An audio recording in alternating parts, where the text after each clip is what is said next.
नमस्कार, हेडलाइंस 24 देख रहे तमाम दर्शकों का बहुत बहुत स्वागत है। मैं शिवांगी और आज फिर हमारे परिवार के साथ जुड़ने जा रहे हैं नरेंद्र हरजाई जी, जो कहते हैं कि वो अपने परिवार के सेवक हैं और 18 मेंबर की वो सेवा करते हैं। साथ ही ज्वाइंट फैमिली ये खुद है और सभी को यही संदेश देते हैं। आज खास मकसद ये रहेगा आपके साथ जुड़ने के लिए कि पीएम नरेंद्र मोदी जी के जन्मदिन पर नरेंद्र हरजाई जी कुछ उन्हें ऐसा संदेश देना चाहते हैं जो कि उनकी शख्सियत में दिन दुगनी और चार चौगनी तरक्की करवाए और ऊपर से ऐसी बढ़ोतरी लेके आए जो कि देश के कल्याण में काम आए। तो सबसे पहले तो मकसद जानेंगे, पहले स्वागत कर लेते हैं। बहुत बहुत स्वागत है सर।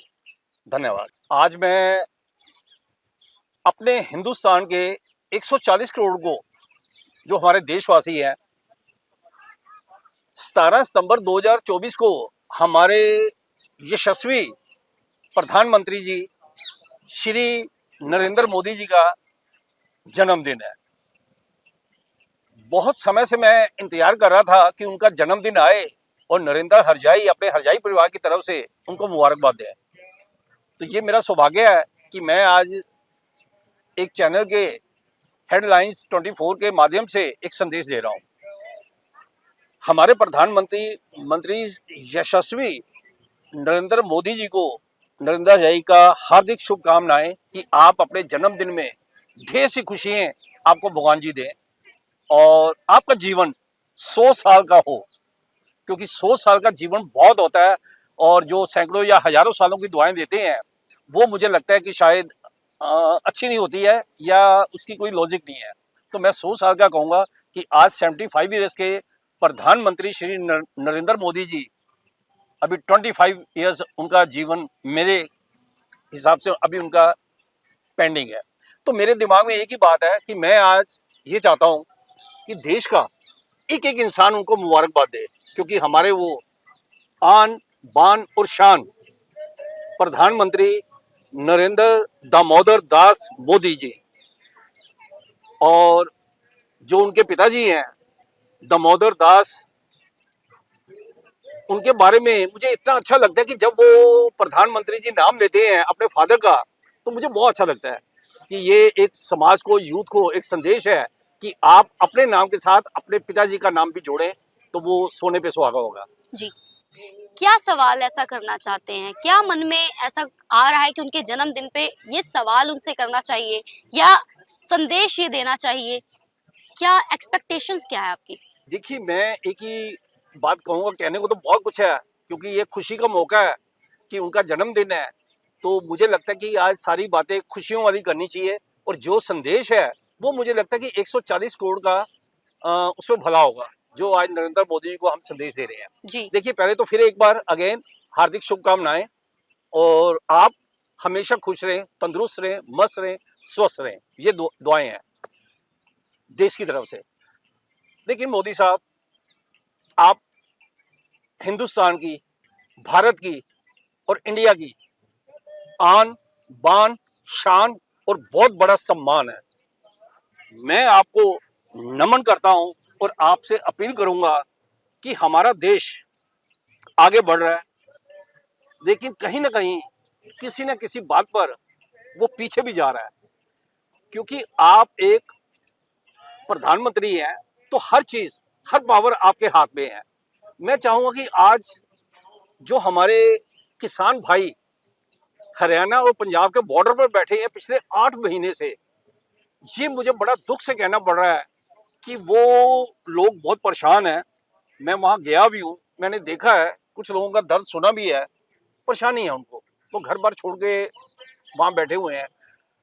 तो मोदी साहब, आपके जन्मदिन पे आप देश को एक ऐसा तोहफा दे दो कि जिसमें हमारे किसान भाई खुश हो जाएं, क्योंकि मैं ये समझता हूं कि हमारे देश में जो हमारे नेता हैं उनका तो कंट्रीब्यूशन हमेशा ही रहता है, लेकिन जो जवान हमारे बॉर्डर पर बैठे हैं, जो हमारे देश की रक्षा और सुरक्षा करते हैं, सुनिश्चित करते हैं कि हमारा देश 140 करोड़ सुरक्षित है, एक तो मैं उनको नमन करूंगा। और दूसरा, जो हमारे किसान भाई हैं जो परेशान हैं, आज मोदी साहब, जो हमारे किसान हैं, मैं समझता हूँ कि 80% हमारे किसान परेशान हैं। मैं 20% मानता हूँ कि जो कामयाब हैं या जिनको फर्क नहीं पड़ता, लेकिन आज हरियाणा और पंजाब में बिजनेस बहुत कम हो गया। परेशान है लोग, पब्लिक परेशान है, दुकानदार परेशान है। आप दुकानों पे जाओ, कुछ लोग तो दुकानें छोड़ के ही चले गए हैं, वो दूसरों की नौकरी कर रहे हैं। तो मैं चाहूंगा कि देश का भला करते हो आप मैं ये समझता हूँ मोदी साहब, नरेंद्र हजाई दिल से कहते हैं कि आप अपने आप में एक संस्था हो, बिल्कुल। अपने आप में एक इंस्टीट्यूट हो, अपने आप में एक पाठशाला हो, अपने आप में एक विद्यालय हो। लेकिन जहां आपका मैं बहुत मान और सम्मान कर रहा हूं, लेकिन नरेंद्र मोदी से अपील करेंगे कि जो खामियां कमियां समाज में, सोसाइटी में, परिवारों में हैं, उनके लिए भी ख्याल रखो। क्योंकि जब तक हमारे परिवार खुश नहीं होंगे, तब तक हमारा समाज खुश नहीं हो सकता, तब तक हमारा देश खुशहाल नहीं हो सकता। तो मैं आज इसी कामना से 140 करोड़ देशवासियों की अपील उनकी तरफ से कर रहा हूं कि आप हमारे देश का और ख्याल रखें, ताकि देश आपके साथ और जुड़े। तो सियासी मुद्दे हो या सियासत सियासत से प्रेरित हो, जी चाहे इसके बीच में कोई फूट डाल के सियासी फायदा भी ले रहा हो, जी। ये ऊपर हाईकमान की बात है। क्योंकि सियासी रोटी सेके बिना ये इतना लंबा प्रोसेस कोई चलता नहीं। तो कुछ बीच में जो होते हैं ना, वो कहते हैं कि या तो ऊपर वाला जो होता है उसे फर्क नहीं पड़ता क्या चल रहा है, नीचे वाला कहता है कि मैं अपनी जिंदगी में मस्त रहूं, मैं अपना काम करूं। जी। बीच वाले जो होते हैं वो कहते हैं मैं इसको जानता हूं, मैं ऐसे जानता हूं, मेरी वजह से ये होगा, और वो अपना फायदा लेना चाहता है। या तो ऊपर पहुंचना चाहता है, नीचे से ऊपर उठ के आया होता है, या जैसे भी। तो उनके लिए क्या कहेंगे? देखिए, ये पक्ष और विपक्ष, ये हमारे देश को आज 78 ईयर्स आजादी में अभी हमने सेलिब्रेट किया 15 अगस्त को। जी। मैं ये समझता हूँ कि बाहर की ताकतें तो बाद की बात है, पहले हमारा पक्ष और विपक्ष ठीक होना चाहिए। मुझे बड़े दुख से कहना पड़ रहा है कि पक्ष भी कम नहीं है और विपक्ष भी कम नहीं है, लेग पुलिंग हो रही है, एक दूसरे को नीचा दिखाया जा रहा है। मैं ये समझता हूँ कि हमें वोट तो हिंदुस्तान के 140 करोड़ की चाहिए, चाहे वो पक्ष है या विपक्ष है। क्या हमें उनका साथ अगर वोट के लिए चाहिए, क्या वो जो लोग परेशान हैं, पारिवारिक समस्या है, पड़ोसियों की समस्या है, समाज सोसाइटी की समस्या और देश की समस्या है, इसके लिए कौन ख्याल करेगा? कोई बाहर का मुल्क आएगा समझाने? तो इसको भी गंभीरता से लेना चाहिए, ताकि ये पक्ष और विपक्ष की लड़ाई से कोई तीसरा देश हमारा इसका फायदा ना उठाए। जी। ये मैं अपील करूंगा सभी को। ये जो बीच वाले लोग होते हैं, जितना काम खराब कर रहे हैं ना, देश में अशांति फैला रहे हैं, दिन दहाड़े गोलियां तक चल रही है। अपने पंजाब की बात है, जी। तरन तारण से तस्वीरें आती हैं, अमृतसर से तस्वीरें आती हैं, अभी जंडियाला गुरु से तस्वीर आई है जिसकी न्यूज आप देख भी रहे होंगे। तो ये दिन दहाड़े जो गुंडा राज स्थापित हो रहा है, जो हम किसी एक टाइम पे किसी राज्य की मिसाल देते थे उस चीज के लिए, और आज कहीं ना कहीं पंजाब में स्थापित हो रहा है। तो ये तो केंद्र सरकार की बात होगी, राज्य सरकार के लिए भी कुछ है? जी नहीं, मैं तो पक्ष और विपक्ष हर स्टेट के। आज देखिए, एक चीज और कहना चाहूंगा, मुझे ये दुख से कहना पड़ रहा बेटा, कि हमारे एक भी स्टेट बताओ आप, जितनी भी स्टेट्स हैं, जितने हमारे राज्य सरकार है, मैं उनको विनम्रता से एक बात पूछना चाहूंगा, क्या मुझे एक स्टेट कोई दावे से बताए कि उनके स्टेट में, उनके राज्य में खुशहाली है, करप्शन नहीं है, या सब लोग खुशहाल हैं? एक स्टेट बताओ। हमारे पक्ष और विपक्ष की जब तक लड़ाई खत्म नहीं होगी, लड़ाई आप इलेक्शन में करो, ठीक है, आप एक दूसरे का अपना वोट बैंक स्ट्रॉन्ग करने के लिए करो आप, लेकिन 5 साल 3 साल का जो राज्य होता है उसमें ही आप लेग करते हो। अब लोकसभा का इलेक्शन खत्म हो गया, विधानसभा का आ रहा है, 4 स्टेट पे है, वो जम्मू कश्मीर जी, हरियाणा, आपका 2 स्टेट और कौन से, हाँ महाराष्ट्र, और एक स्टेट शायद झारखंड है, क्लियर है, 3 स्टेट तो कंफर्म है। तो 4 स्टेट्स का जो विधानसभा का इलेक्शन आ रहा है, इसमें मुझे लगता है कि पक्ष और विपक्ष को ये सोचना चाहिए कि हमारा देश का आज हम वोट मांग रहे हैं। एक चीज मैं और भी कहना चाहूंगा, बोल दो बेटा? बिल्कुल।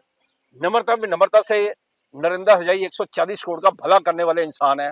मैं एक बात पूछता हूं, वोट पक्ष को या विपक्ष को वोट सभी को चाहिए, वो हिंदू की हो, मुस्लिम की हो, सिख की हो, ईसाई की हो, सभी धर्मों की वोट चाहिए। बिल्कुल लेकिन जब जीत जाते हैं तो फिर ये नेता कहाँ जाते हैं जब ये कहते हैं कि ये मैं हिंदू, मैं मुस्लिम, मैं ये मैं वो। ये गलत है। भगवान से सभी को डरना चाहिए। नरेंद्र हरजाई आपसे बात कर रहे हैं, 140 करोड़ के लिए संदेश है, तो ये देश की आवाज है। जी और हमारे देश का आज सौभाग्य भी है और दुर्भाग्य भी है कि 80 से 90% लोग बोल ही नहीं सकते। वो अंदर घुटन में है, कुछ कोई नहीं बोल सकता। वो पीछे से तालियां बजाएंगे लेकिन अंदर दुखी मन से बात करेंगे कि ये नेता कुछ नहीं करते। जी तो मोदी साहब, आपके जन्मदिन की आपको मुबारक। और लेकिन मैं चाहूंगा कि देश का भला जितना हो सकता है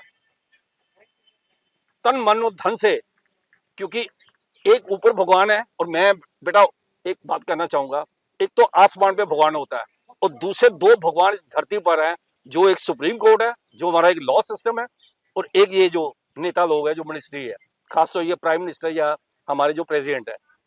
तो सोचना चाहिए किसी की पॉकेट से क्या जाता है। जनता का धन जनता पे खर्च करो आप। बिल्कुल किसकी जेब से जाता है? कोई नेता बताए कि किसी का 1 रुपया खर्च होता है अपनी पॉकेट से। तो फिर अगर हम जनता जनार्दन का भला नहीं कर सकते तो नरेंद्र हरजाई कहते हैं कि हमें वोट मांगने का कोई हक नहीं होना चाहिए। बिल्कुल। और सियासी फायदे के लिए लोगों को गाजर मूली की तरह इस्तेमाल करके काट कूट के फेंकने की जरूरत नहीं है। बहुत अच्छी सोच है आपकी, इसीलिए आप आज मिसाल बन के दुनिया के सामने हैं। जैसे ही अपने परिवार की सेवा कर रहे हैं, 18 मेंबर्स के लिए मैं कहती हूँ भगवान समान है, तो वैसे ही ये चाहते हैं जैसे मेरा परिवार खुशहाल है, मेरा देश भी वैसे ही खुशहाल हो। एक बात और कहना चाहूंगा, एक जी पॉइंट और रखना चाहता हूँ कि आप अगर देश का भला करेंगे, कोई भी इंसान है, वो चीफ मिनिस्टर है, वो एमपी है, वो विधायक है, या हमारे जो प्राइम मिनिस्टर है, प्रेसिडेंट है, जो भी मिनिस्ट्री में है, जो भी राजनीति में लिप्त और लुप्त है, मैं इनसे पूछता हूं कि अगर आप देश का भला करेंगे, समाज सोसाइटी का भला करेंगे, तो आपको जो वाहवाही मिलेगी, जब तक आप धरती पर रहेंगे तब भी आपकी जय जयकार होगी। और जब आप धरती छोड़ के, यूनिवर्सल ट्रूथ है, बिल्कुल सबने एक दिन छोड़ के आना है, बिल्कुल तब भी आपकी जय जयकार होगी। अगर आप ये चाहते हो कि आपका सुनहरी अक्षर में नाम हो, तो एक नारा जिंदा रखो। आज नरेंद्र हरजाई नरेंद्र मोदी जी के जन्मदिन पे कहते हैं कि सबका भला और सरबत का भला। बिल्कुल फिर देखिए हमारा देश कहां से कहां पहुंचता है। बिल्कुल दुनिया की मिसाल बनना है तो झुकना सीखो। ये जो ईगो लेके बात करते हैं, ये मुझे लगता है गलत है। इसमें हमारा देश का भला कभी नहीं हो सकता। बिल्कुल। और कर्म ही ऐसे करो, जनता की सेवा ही ऐसे करो कि वोट मांगने के लिए हाथ ना फैलाने पड़े, जनता खुशी खुशी जाके अपने आप ही वोट डाल के है। जी, एक बार फिर नरेंद्र मोदी जी को, हमारे प्रधानमंत्री, माननीय और सम्मानीय है, मैं दिल से हार्दिक शुभकामना देता हूँ नरेंद्र हरजाई नरेंद्र मोदी जी को। और नरेंद्र मोदी जी को मैं पिछले 1 साल से ट्राई कर रहा हूँ। मेरा परिवार, मेरा समाज, मेरा सोसाइटी, मेरा देश ये जानता है कि नरेंद्र हरजाई एक दिन नरेंद्र मोदी जी से मिलेंगे, लेकिन कुछ बिचौलिए ऐसे हैं जो हमें मिलने नहीं देते। लेकिन नरेंद्र मोदी जी, ये वीडियो आप देखेंगे तो मुझे आपने इनवाइट करना है, और जब मैं आपसे बात करूंगा इंडिया के सभी मीडिया के सामने, तो नरेंद्र हरजाई भगवान से डरने वाला इंसान है। दुनिया के इतिहास में वो तारीख छप जाएगी कि नरेंद्र हरजाई नरेंद्र मोदी से बात कर रहे हैं। मेरे पास कुछ सुझाव है जिसमें परिवार का भला होगा, समाज का, सोसाइटी का और देश का भला ही भला है, क्योंकि नरेंद्र हरजाई कहते हैं सबका भला और सरबत का भला।